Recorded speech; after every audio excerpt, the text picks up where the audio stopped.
किए स्वर्ग को जीव। मृत्यु परे चारि जण स्वर्ग द्वार रे पहुँचिले।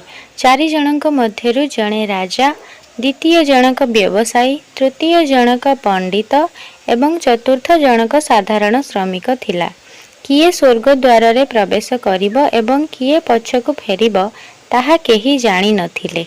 सेमाने स्वर्गर कबाट खोलिबार रास्ता को अपेक्षा करिथिले एवं निज मध्यरे कथावार्ता हेउथिले।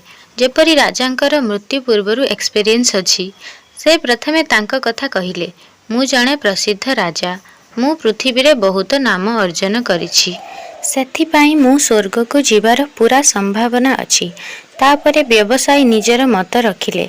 से कहिले, मु पृथ्वी रे बहुत टंका रोजगार करिथिली एवं सेही टंका सहित मु शह शह लोकंकु साहाय्य करिथिली। मु ही स्वर्ग को जीवा पाई योग्य। वर्तमान पाळिथिला पंडितर।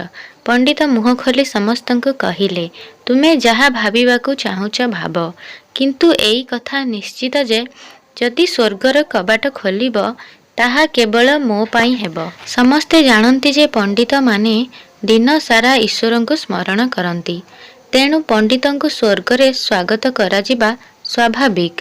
समस्ते निज निज पक्ष रखिबा परे समस्तंक नजर सेही श्रमिकंक उपरे थिला, जिए चुपचाप किछि न कही आखि तळकु करी छिड़ा होइथिले। स्वर्गर द्वार खोलिला एवं जणे देवदूत आसी सेठारे एक पुस्तक धरी ठिया हेले, जेउथिरे समस्तंक कार्यकलाप लेखा जाइथिला। देवदूत प्रथमे राजांकु डाकिले एवं तांकु पचारिले, तुमे कुह, तुमे तुम जीवन रे केउ केउ भल काम करिछ। एही पुस्तक देखि मु स्थिर करिबि जे तुमे भितरकु जाई परिबो कि नाही। राजा कहिले, मोर राज्य जेते बड़ सेते समृद्ध एवं मो राज्यर समस्त लोक खुशी रे थिले, समस्ते खुशी रे जीवन बिताउथिले। मु तांकु केबे भी किछि भी अभाव रखी नाही। एहा मोर भल कार्य। देवदूत तांको पुस्तक को देखिबा परे राजांकु चाहि, तुमे सत कहुच, तुमे तुम राज्यर प्रजा मानंकु अत्यंत खुशी रे रखिथिल, किंतु तुमे तुमर राज्यर सीमा बढ़ाइबा पई तुमे जेउ युद्ध करिथिल, सेही युद्ध जोगु हजार हजार सैनिक प्राण हराइथिले। तुमे सेही हजार हजार सैनिकंक परिवार पई दुखर कारण होइथिल, सेथि पई तुमे स्वर्ग को आसी परिबो नाही। तापरे व्यवसायींक पाळी थिला। जेतेबेले दूत व्यवसायी को पचारिले, तुमर भल काम कौन? व्यवसायी तांको कहिले, मु शह शह लोकंकु खाइबाकु देइछि, अनेक आश्रम रे दान करिछि, गरीब लोकंक पई घर निर्माण करिछि, एहा मोर भल कर्म। दूत पुनर्बार तांको पुस्तक को जत्नर सह चाहिले एवं देखिबा परे व्यवसायी को कहिले, तुमे मध्य ठीक कहिछ जे तुमे बहुत दान करिछ, किंतु एही दान आउ धर्म तुमे जेउ अर्थरे करिछ, सेही अर्थ रोजगार करिबा पई तुमे जानि नाह जे तुमे केते मिछ कहिछ, केते हेरा फेरी करिछ, सेथि पई तुमे मध्य स्वर्ग को आसी परिबो नाही। जेतेबेले पंडितंकु सम्मानर सहित पचारा गला, पंडित मध्य बहुत आत्मविश्वासर सहित कहिले, मु अगणित लोकंकु ज्ञान देइछि, हजार हजार यज्ञ एवं पूजा पाठ करी दिन सारा भगवानंक नाम जप करिछि, एहा अपेक्षा कौन भल कार्य होई पारे। देवदूत तांको पुस्तक भितर को चाहि पंडितंकु कहिले, तुमे समस्त लोकंकु जहा ज्ञान देइछ, तुमे सेही जिनिस गुडी को निजे केबे कार्यकारी करिनाह। तुमे कदापि यज्ञ पूजा किंबा ईश्वरंक नाम को निस्वार्थपर भावरे नेई नाह, सेथिपाई तुमे मध्य स्वर्ग को आसी परिबो नाही। श्रमिक एसबु देखि आश्चर्य होइगला।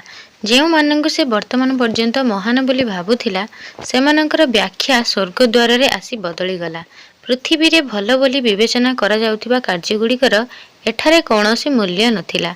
जेतेबेले देवदूत एही श्रमिकंकु डाकिले एवं से तांकर भल कार्य गुडीक विषय रे पचारिबा पूर्वरु श्रमिक कहि पकाइला, प्रभु मु जाने जे मु मध्य स्वर्ग द्वार रे प्रवेश करिबाकु योग्य नुहे, तथापि मु बाहरु स्वर्ग द्वार को थरे देखिबाकु चाहे। मोर एहाठारु अधिक इच्छा नाही, कारण मु एपरि इच्छा पाइबा पई जीवन रे किछि करि नाही।